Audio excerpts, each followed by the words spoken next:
Welcome to a new series about textures. Introduction. You might ask yourself, what could be discussed in so many parts of a series about textures? Some would say, well, you just snap a photo, load it into Cinema 4D and you're done, right? That is the short version, but it only works to a certain degree.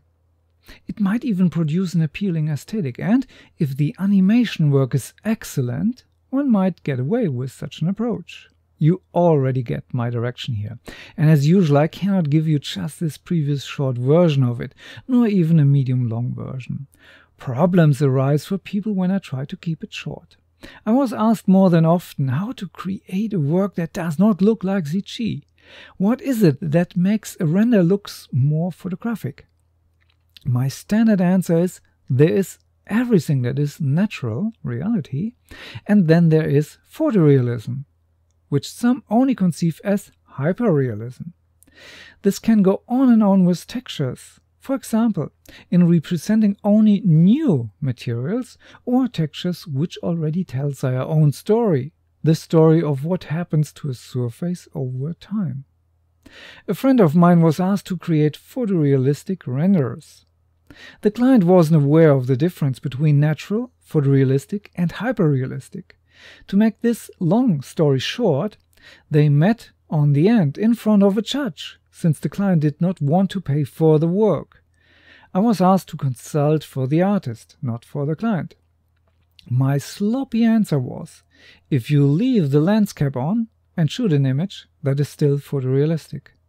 The camera is a filter and produces some changes, and if neither the camera nor the lens is specified, there's a lot of freedom of interpretation then. The camera is not a measurement of reality with its results. When you take that thought and then lay it over our theme here of textures, it becomes clear then that we have a problem. Imagine a surface that you capture in the real world via a camera and then want to transfer its information into the virtual world of Cinema 4D. The single snapshot that I mentioned shortly ago might turn into a silent postgame, and we all know the confusing result of incorrect information which comes of such playful games. If you know what each of the players did to the information, you might retrieve such information again, but that can be quite some work.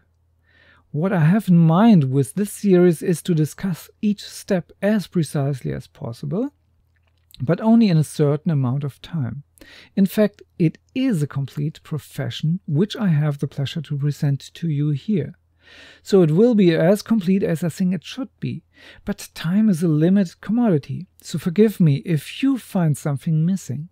I might have had my reasons for leaving it out, so please ask in the forum then.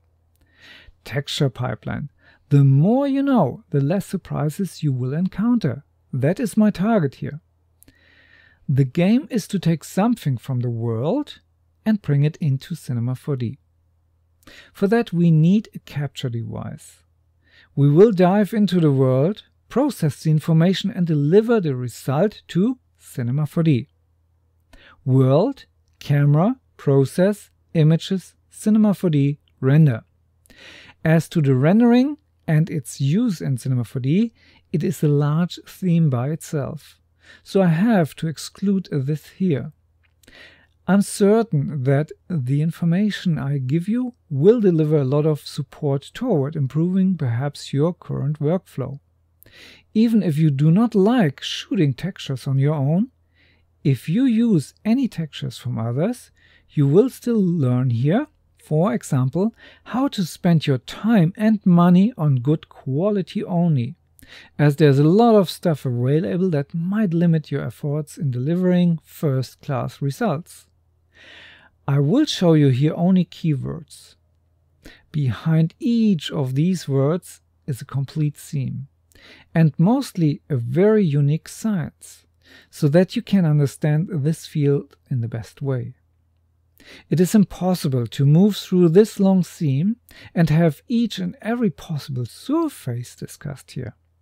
I can deliver only a solid base for your work. If applied wisely, you should be able to achieve good results for any part of your excursion in this subject. Please note that I will only repeat shortly, if absolutely necessary, parts from the Panorama or the HDRI series, but I suggest that you take the time to go through all of my photography series, as well as the Integration 101 series. If photorealism is your target, that will deliver a good start. 5 areas: world, camera, process, image, cinema 4D. Nothing can replace the need for quality of an edit element in this chain. There is quite a lot to do, so let's get started. Enjoy the ride!